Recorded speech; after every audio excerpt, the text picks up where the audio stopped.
Yes.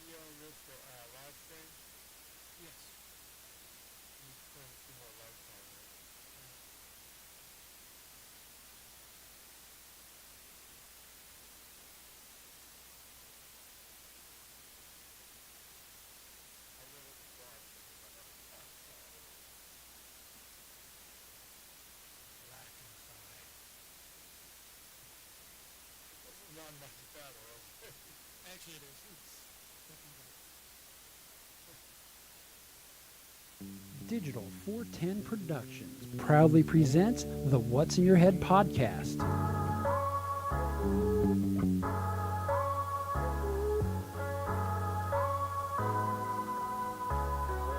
Digitized live from the Act Computer Studios in Cape Coral, Florida, it's the What's in Your Head podcast with your hosts Gordon and Don Abernathy. What's up, OG5? You know, it's Monday night, and I feel like we're a poor man's late night show. Nay, not even a poor man's. It's more like, remember, Gordon, back in the day when you could sell your food stamps for 50 cents on the dollar at the local convenience store? Make a little cash on the side? There you go. Absolutely. I feel we're under that, though. Yeah, we're like the guy who was buying the food stamps for 60 cents on the dollar. We're that version of a late night show. But I digress. Joining us from Las Vegas, Nevada, as always, is Gordon Abernathy. But I'm sorry, Gordon, more importantly, joining us from Louisiana is the founder of NSNG, Vinnie Tortorich. Vinnie, how are you doing tonight, friend? I'm doing great, and thank you for mentioning the Louisiana portion of it. If you look around me, I'm in my childhood bedroom right now. I've been here taking care of my mom for about 6 weeks, and I'm finally going back at the end of this week, but I'm doing great, and she's doing great, and so I'm moving on, going back home. How did you guys fare? I mean, Louisiana has taken a proverbial hurricane ass whooping this season. I'm down in Florida. I think back in 05, 06, we had our season where we got hit with 3 or 4 of them. But you guys are just, I mean, I know you're outside of Baton Rouge, but Louisiana itself is just taking, what, their 3rd one this season? Yeah, you know, it's funny. Well, if you've been down there most of your life, I mean, I grew up down here, and it seems like once the hurricane cuts that path the first time, they always seem to just, well, we've lawnmowed that direction. We got to just keep going there. And this latest storm, Delta, went right back to Lake Charles. Yeah. And luckily it wasn't as bad as the one that hit a few weeks ago, man. That place was just ravished. My little cousin lives in that area, and he's out of his home. His fiance, her house was just trashed. And, people are going to be cleaning up there for a while. It's very sad. Yeah, a friend of mine lives in that area, and his family actually had a little lake house over on Lake Charles, and it's pretty much nothing left. I think there's just a little bit of foundation left on the property site, and it's just sad.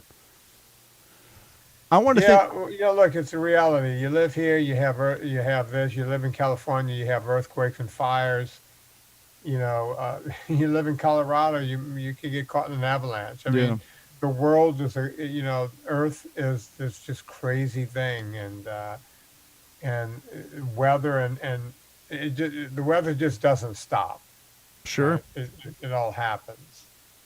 And although it has stopped in Vegas for about 180 days, we've had nothing but smoke and blue skies. So send some this way. Anyway. Well, you guys get really hot there. I've been in Vegas, and it's been 112 for days on end.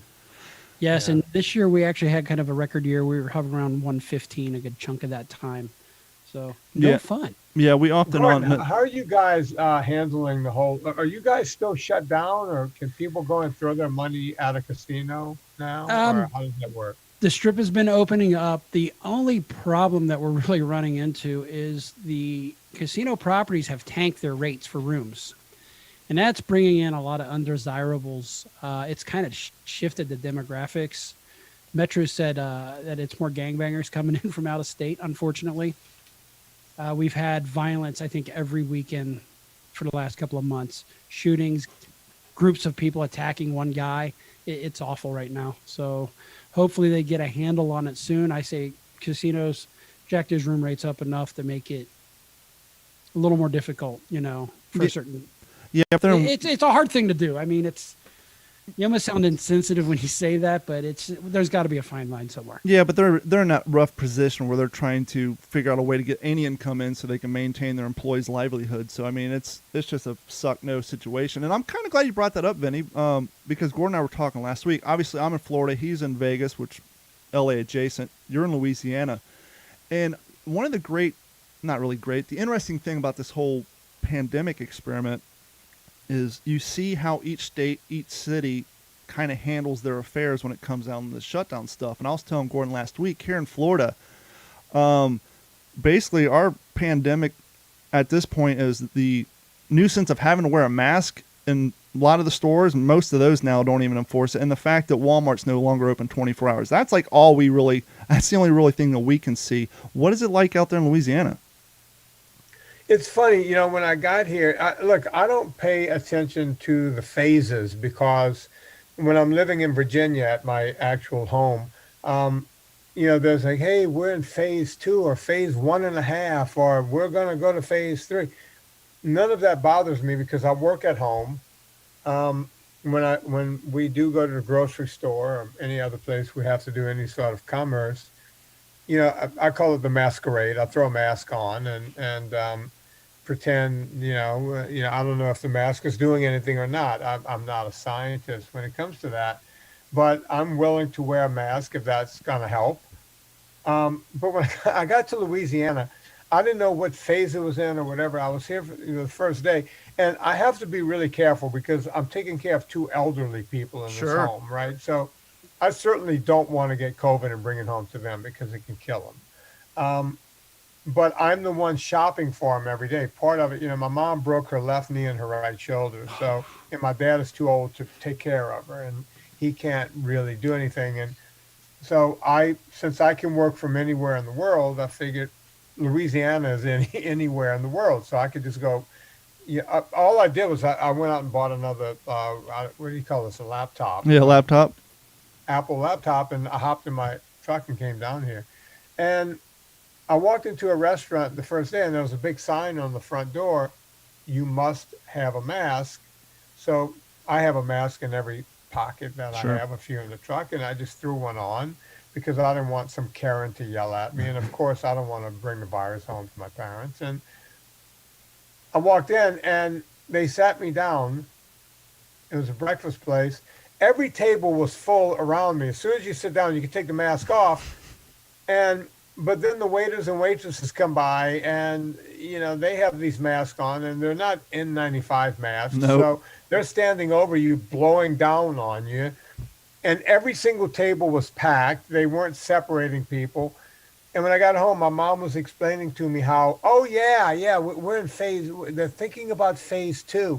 I'm like, Ma, no one's paying attention to phases. It's game on. Yep. You walk into a Waffle House, they have their booth divided with a plastic tablecloth, and that's about it.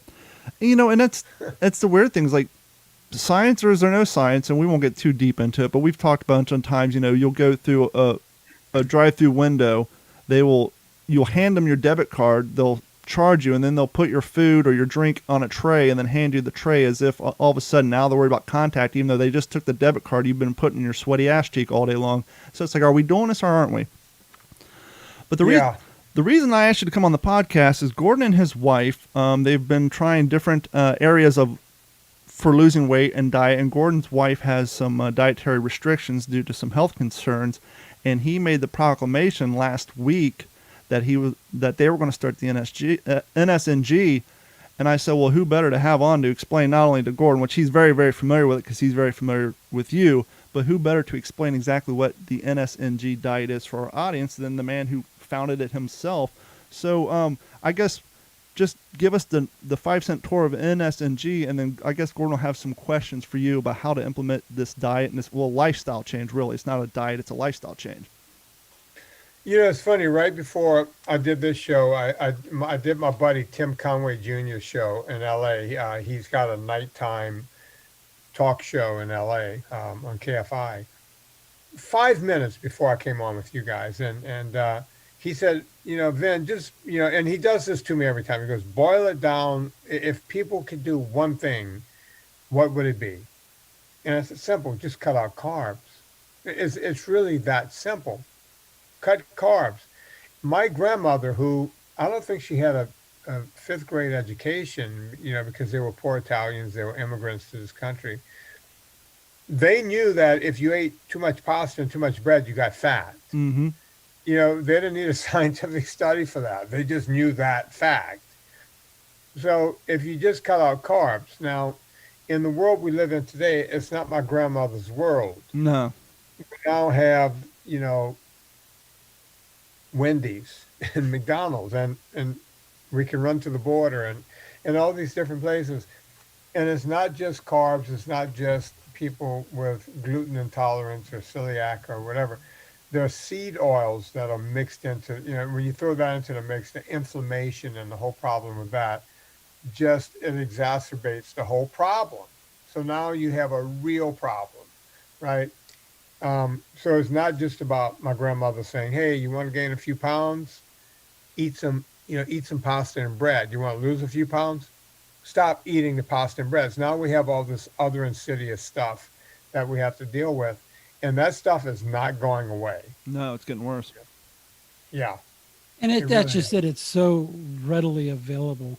So real quick, and Don can back this one up. We grew up in Kentucky, raised on sugar. Mm-hmm.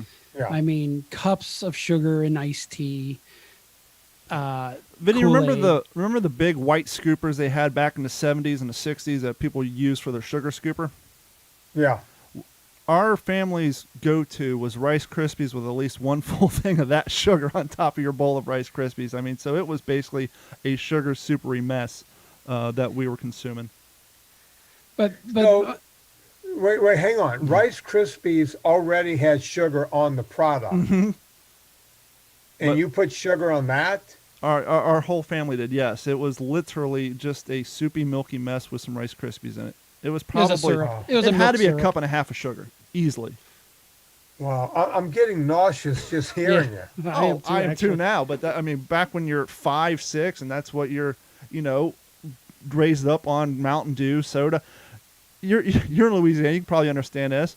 We come from an area where, hey, you want a Coke? Sure. What flavor? So Coke was the generic term for soda, and then after you I asked want a somebody Pepsi. yeah. So I mean, yeah, it was just our growing up. Everything was just insane. Well, we had this one in Louisiana, and we're going to get to your question, Gordon, I promise. Oh, that's fine. I'm just going down memory lane right now. And this still happens to me when I come to the South, well, deeper South. I was in California for 30 years. Now I'm in Virginia. But when you come down to the deep South, and you're in Florida right now, Mm-hmm. over there, Don, sweet tea. If you order tea, it's coming sweet. Yes. It's just automatically coming sweet. And if you look at the girl in the eyes and go, "I want plain tea without sugar. I want the one that tastes bad," they'll go, "Okay, yeah, I'll bring you that." And then you'll take a sip in the sweet tea, and you'll go, "Well, you brought me sweet tea," and they go, "Honey, it just don't taste good the other way." We want tea flavored simple syrup, right? Pretty much. That's what it is, because they cook it in. It's simple syrup, Yep. And this is unsweetened tea. So Good. I have done that. Actually, been drinking a tea Java like crazy. But a couple of questions I have is, I guess I don't think there's a trick, but what is it are we to expect our first couple of weeks without, a mood change, aggravation? Are we going to want to kill each other? We've throttled down, but now we're at the point where we just need to cut it off. Yeah, at some point you have to rip the Band-Aid. Have you downloaded my free PDF yet? Do you have that? I do have it. Yes. Okay.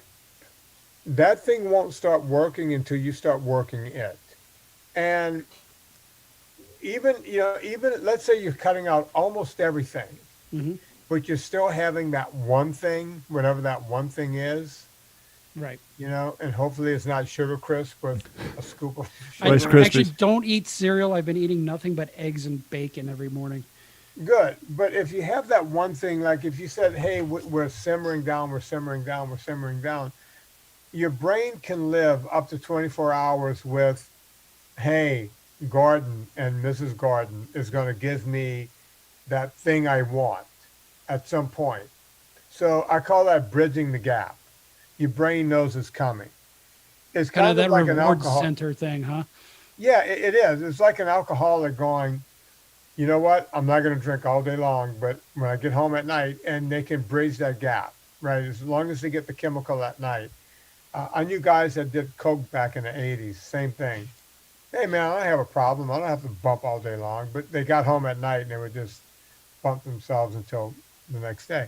Hmm. It's the same with sugar. It's really no different. And until you rip that Band-Aid off and you and your wife, kind of Thelma and Louise it and grab each other's hands and just go off that cliff, you're not really doing it. And once you do it, to answer your question, what you can expect is at first it's going to seem impossible. The Okay. first couple of days, you might get the runs, you might get constipation.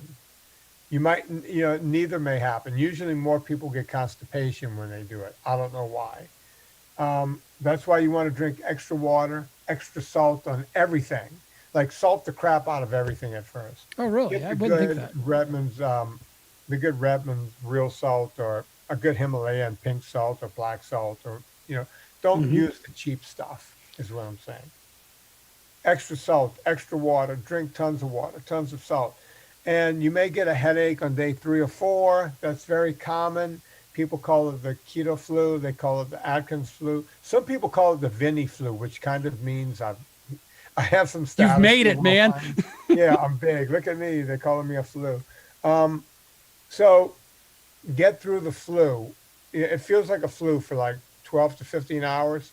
Just keep drinking extra water. If you get the really bad headache and you can have a non-steroidal anti-inflammatory, also known as an aspirin or an Advil or an Aleve, Hmm. those are fine. I would tell you not to take acetaminophen, which is Tylenol. That stuff is just not good for you.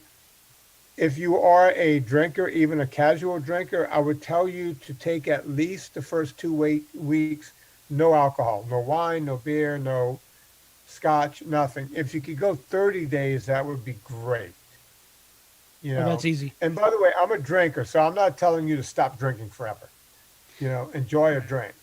What I'm telling you is you got to give yourself a fighting chance, right? And after You gotta that let 30 days and you want to get back to drink, obviously he wants to stay away from the beers and things like that. What is your preferably in the alcohol world to be NSNG?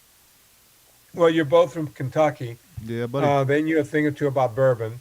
I do like a little Anything bourbon. distilled. What was that, Gordon? I said I do like bourbon, a scotch. Well, good.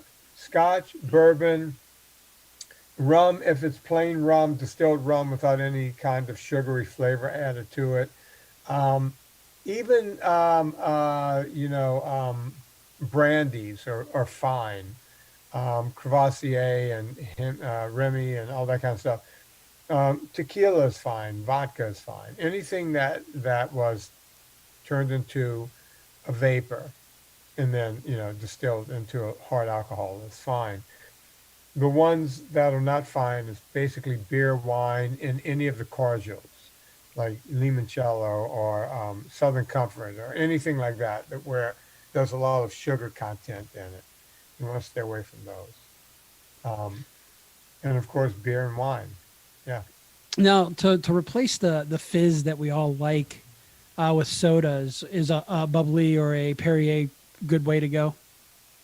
Yeah, and I don't get paid by this company. They've never advertised with me.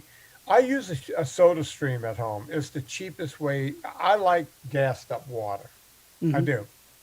And I love Pellegrino, but Pellegrino gets expensive Yes, after a it while. does. You know, so for me, it's I'll have Pellegrino around and drink that. Especially, man, you come home, it's hot. You just ran 10 miles or something. You got a Mhm. cold Pellegrino waiting in the fridge. Just hammer the crap out of it. It's delicious. Um, So that's your but most of recovery the drink? time would be, say again? So that's your recovery drink? Yeah, that's what it really is. I'm such a wimp.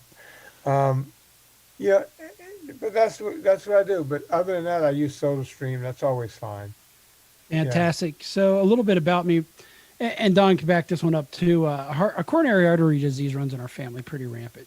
So Yeah. in my 20s, I decided to move to a little place called Big Sky, Montana. And I did the snowboard bum thing from 96 to about 2007 ish. And hiking every day, loved the backcountry, downhill mountain biking, cross country mountain biking, and riding in that. And then I moved to Vegas. And then I got older, and then I got lazy, even though I am surrounded by mountains. You know, Utah's short drive away. Really don't want to go to California. I'm a CCW guy, but I can go all the other places, and I've just ended up piling on excuses. I used to work out in the field in construction, would be sore, and just couldn't walk by the end of the day. So the weight's kind of stacking on. Developed venous insufficiency disease in my legs. Decided I finally got in the office and now fly a desk 10 hours a day. So one of the things I have done recently is I actually go for a 1.5 mile walk every day for lunch. And Katina and I are walking at nights. My goal is to get her to go hiking with me up in the mountains, but she's from the city and she can't keep up. So I basically it. We've tried counting calories. I almost got the gastric sleeve. And it's funny because you talk to these dietitians and they preached the whole, well, you can have the natural sugar. So I raised my hand. I said, hey, I hear it all hits the liver the same way. Your liver doesn't recognize, and they just thought I was a crazy person. No, you are absolutely right. Your liver doesn't go, hey, Gordon gave me this from fruit. Oh, that one came from chocolate cake. Your liver doesn't. As I always say, your liver is like the first world OG. It don't give a fuck. Yeah. Right. And that's just the fact of the matter. Your liver is a meritocracy. It only sees things the way it sees things, and that's it. So they were wrong. Most nutrition, your dietitians and nutritionists are wrong about most of what they're doing, only because they were taught that in school. It's not that they're idiots or anything. They're going with what they were taught. I think a lot of it is they're also run by the insurance company. I have a feeling insurance is behind it. Now, I did go in the hospital. It's funny. I'll get a little chest pain and I'll go to the ER or actually urgent care. They'll send me to the ER when they find out my family history. My father had his first stent at 42. He's up to like number 7 now, I think. He's at 6 or 7 now. So they'll check me in. And one of the questions I asked my last year, it's funny, I've been there 3 times, and I have so far been fantastic on this aspect. I said, what about fats? What about proteins, and cholesterol? From what I've been hearing out there, it may not be what they thought. And he goes, you know what? I'm really not supposed to say it, but we are finding that it's more genetic and it's less about what you consume. So that was refreshing to hear. And then I'd bring up to my primary care physician going maybe this route. No, don't do it. Don't do it. So there's definitely pushback. And it feels like as a layman, we just get so many mixed messages. Yeah, look, it's very unfortunate. We were talking about my mom, just a few minutes ago. And, she tripped and fell and broke her left knee and her right shoulder. And they had her in the hospital. And, by the next day they were going, this woman needs 2 surgeries. And wait, what? Hang on. She just fell and broke her knee. She broke her patella. And why would they do a surgery on that? And number 2, they wanted to do a complete shoulder replacement on her shoulder. And I was like, well, how many times did she fall? And did someone hit her with a sledgehammer after she fell? Yeah, I mean, right. How did this old woman who just, who's feeble, just fell and crushed this in such a bad way that they want to do a shoulder replacement? So I got on the phone with the orthopedic surgeon without seeing one x-ray. And I said, let's start with the knee. What happened? He goes, she has a clean break in her patella. I said, is it out of place? He says, no, but you can see the fracture all the way through. I said, can you just splint it or cast it and just leave it alone and not do the surgery? I said, what are you planning on doing in surgery? He goes, oh, we'll go in and put a plate and then screw it down and all this stuff. And I said, well, what if you did nothing? He goes, well, yeah, we'll take a look-see approach on that. I went, okay, now let's move on to the shoulder. What's going on there? He goes, well, it's in 3 pieces. I said, is the meniscus in place? Yes. Is anything broke? Is the labrum torn? No. Is the levator scapula torn? Is anything torn around it? No, nothing is torn. Where are the breaks? He goes, on the outside. I said, on the part that never rubs against anything else. He goes, that's correct. I said, you realize she's got a pacemaker and she takes Coumadin. He goes, yes, I do know that. I said, and you want to put this woman under the knife. That you want to do 2 surgeries. Yeah. 2 different surgeries. You want to put under the knife twice. Now, does that sound normal to you? I mean, you could be a layperson and realize this is not a good idea, right? Mm-hmm. It almost sounds like they're reaching for your wallet, you know. Or the They're insurance company's absolutely, wallet. these old people have Medicare and Medicaid and all this kind of stuff. And they're, hey, man, I'm going to plop a shoulder in and pay for the country club. I'm good to go. And they said, well, it'll be a long recovery. And, who's going to do that? And that's when I said, I'm going to do it. And they're like, oh, well, we don't think you know what you're getting into. Whoops. Well, guess what? A little something about something. Yeah, I came home. I've been here for 6 weeks. My dad's lost 10 pounds. My mom's lost 8 pounds. Neither one of them exercise. They've been eating what I'm cooking for them. They're not starving. As a matter of fact, they're going to miss me when I'm gone because they're eating fabulous cheeses and I bring them snacks of olives every day and all this kind of stuff. They're eating like a king and a queen, and they've lost weight. My mom's inflammation, as soon as she left the hospital, the inflammation in her leg went down. She's already using her arm on the broken shoulder side. And, 7 weeks ago, they wanted to do 2 operations. So you tell me if doctors are giving you the right information all the time. There are a lot of great doctors out there, but there are a lot of doctors who are scared out of their wits because they don't want to get sued. Mm-hmm. And they just want to make a living and go home. Exactly. And what they say is science will science. It'll constantly contradict itself until who knows when, right? I mean, look at COVID, right? That's been a perfect example of that. But I think we're going to do it. We actually made our first no sugar, no grains meal yesterday. It was kind of a ground beef and bacon with some cheeses and some heavy cream and like a casserole. And after we're done, Katina's like, I don't feel bloated. Yeah. Right. I don't feel gross. And I'm like, well, just remember that. And to use your word, I think her and I are going to just have to Thelma and Louise this bitch and go for it. Well, Vinny, real quick on the food thing, and especially with you being down at your parents' home, I heard you recently. I can't remember if it was on your podcast. You probably brought it up on your podcast as well as on another podcast.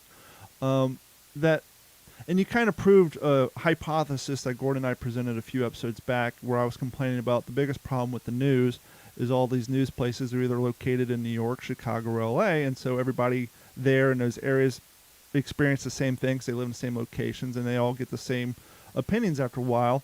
And you were kind of talking about how living in L.A. and then living in your new location and living within the suburbs of the city, that you just assume everybody has access to healthier quality foods. And then you went down to the small town where you grew up, and you went to the store, and you said, holy shit, I'm going to have to drive 45 minutes just to find quality foods. And you kind of had an epiphany. Oh, wait a minute.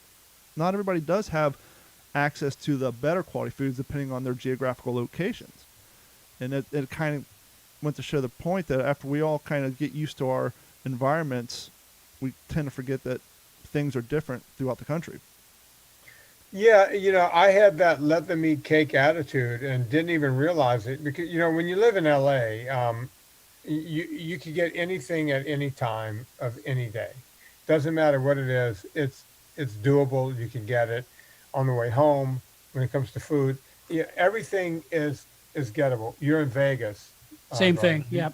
Yep. There's nothing you can't get at any time of day. And I moved to a place in Virginia where there are wealthier people around. So the stores, there's going to be more meat markets, more fish markets, more Whole Foods, and Trader Joe's and all this kind of stuff. I came to my hometown, and when I left here when I was 18, I'm 58 now, so I left here a gazillion years ago. There was 2 butchers in town. There was a Winn-Dixie, that had a butcher in the Winn-Dixie. You know, there was 2 or 3 fish markets where you could go and get the fresh fish.